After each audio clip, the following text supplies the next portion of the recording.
ایک ہے روزہ رکھ لینا، اس کا بدل اللہ کے ہاں ہے۔ اللہ نے فرمایا الصوم لی وانا اجزی بہ، اللہ تو خود روزے کی جو جزا اور بدلہ عنایت فرما رہے ہیں خود روزہ سفارش کر رہا بھائی۔ گزشتہ دنوں ایک تحقیق نظر سے گزری کہ 3 اعمال کا قیامت کے دن وزن نہیں ہوگا، وہ تول میں نہیں لائے جائیں گے۔ ان اعمال کو کرنے والے کسی ترازو اور اعمال تولنے گننے کے کٹہرے میں نہیں لائے جائیں گے۔ ایک عمل ہے درگزر کرنا، معاف کرنا۔ اللہ قرآن میں فرماتے ہیں من عفا واصلح فاجرہ علی اللہ، جس نے درگزر کر لیا اور اچھا کر لیا، اس کا اجر اللہ کے ذمہ ہے۔ اور دوسرا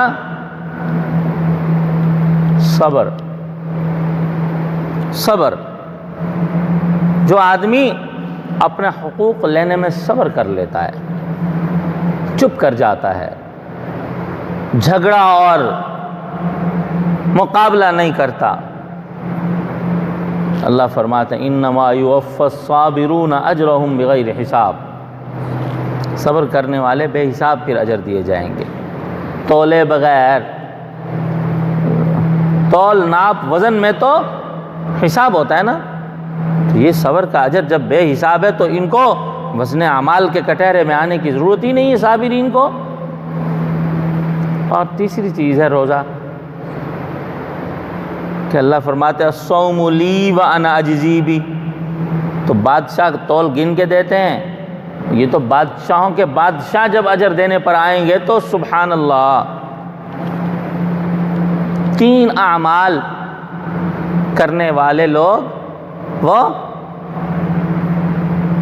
ترازو کے کٹہرے میں نہیں آئیں گے، تول کے کٹہرے میں نہیں آئیں گے، تول کے دائرے میں نہیں آئیں گے، بلکہ بفضل اللہ ان کے لیے خاص انعامات کا اور خاص نوعیتوں کے اجر کا انتظام ہو رہا ہوگا۔ تو روزہ سفارش کرے گا خود۔ دیکھیں وہ ہماری شریعت میں کتنا رحم ہے، رمضان آیا، روزے آئے،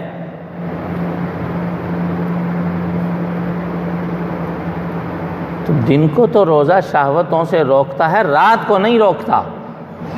قرآن میں بھی اسی طرح فرمایا احل لکم لیلۃ الصیام الرفث الی نسائکم،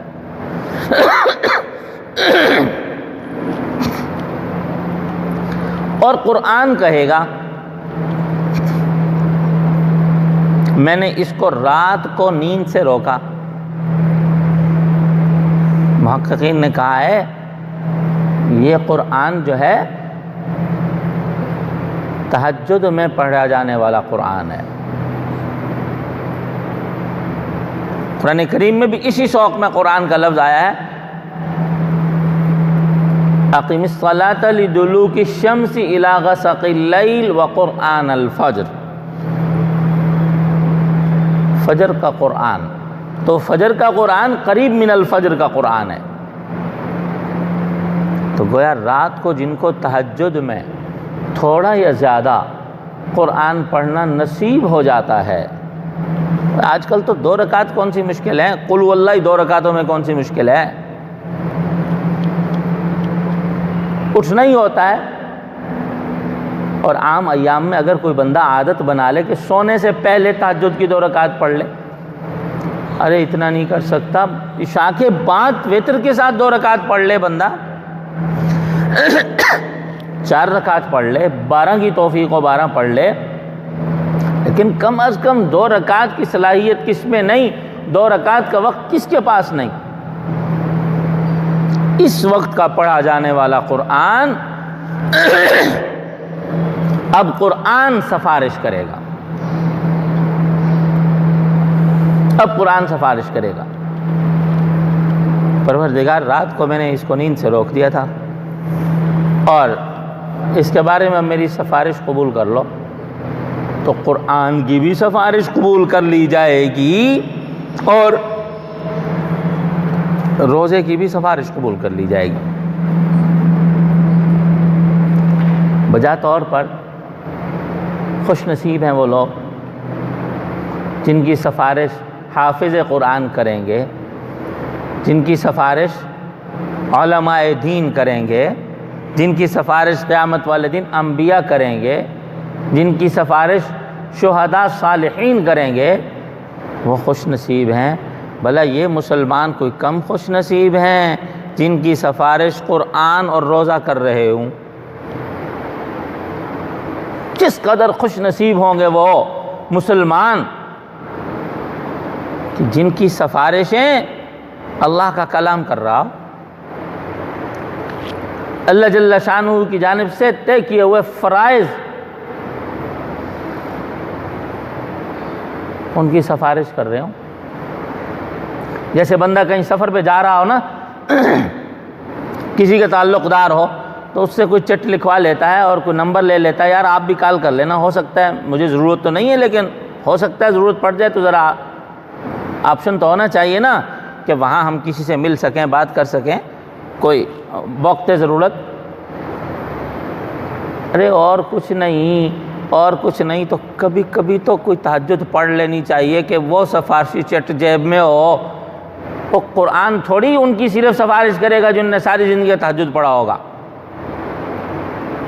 وہ ان فقیروں کی بھی سفارش کر دے گا جنہوں نے کبھی پڑھا ہوگا۔ اور کبھی یار رمضان میں تو پڑھ لیا کریں نا۔ ایک سفارشی پرزہ ہے جو آخرت کے سفر کے لیے جیب میں رکھ لیں ہم۔ اور روزے کی توفیق، بہت سے لوگ ماشاءاللہ سارے روزے رکھتے ہیں، روزوں کا اہتمام کرتے ہیں، لیکن روزوں سے جو برگشتہ لوگ ہیں، جو اللہ بچائے وہ نفس و شیطان کے شکنجے میں آ کر روزے نہیں رکھتے، ارے سفارش جتنے تو دو چار رکھ لو، بقیہ دن رہ گئے، تھوڑے سے رہ گئے، دو چار تو سفارش کے لیے رکھ لو، بہت لمبا سفر آنے والا ہے۔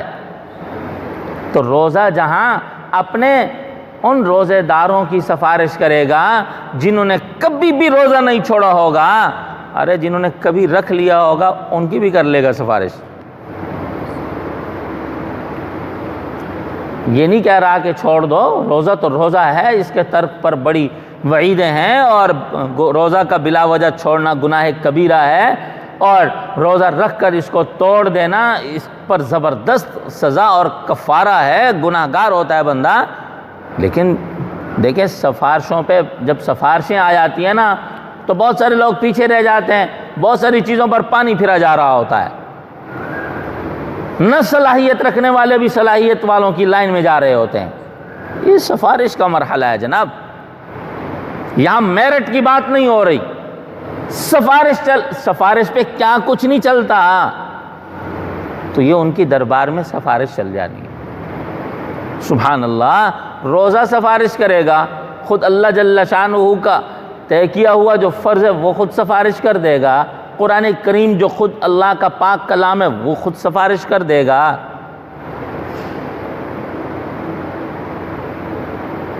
یعنی یوں کہہ لیجئے کہ ہمیشہ اہل علم نے، اہل حق نے اسی بات کو راجح قرار دیا ہے کہ قرآن اللہ کی صفت ہے، اللہ کی مخلوق نہیں۔ تو گویا اللہ کی صفت اللہ سے سفارش کرے گی۔ سبحان اللہ، کس قدر خوش نصیب ہیں وہ لوگ جن کو قرآن، روزہ، نماز، حج، زکوٰۃ کی سفارشیں نصیب ہو رہی ہوں گی۔ اللہ تعالی ہم سب کو اپنی مغفرت کے لیے بھی کچھ نہ کچھ سامان اکٹھا کر کے رکھنے کی توفیق عطا فرمائیں۔ وآخر دعوانا الحمد للہ رب العالمین۔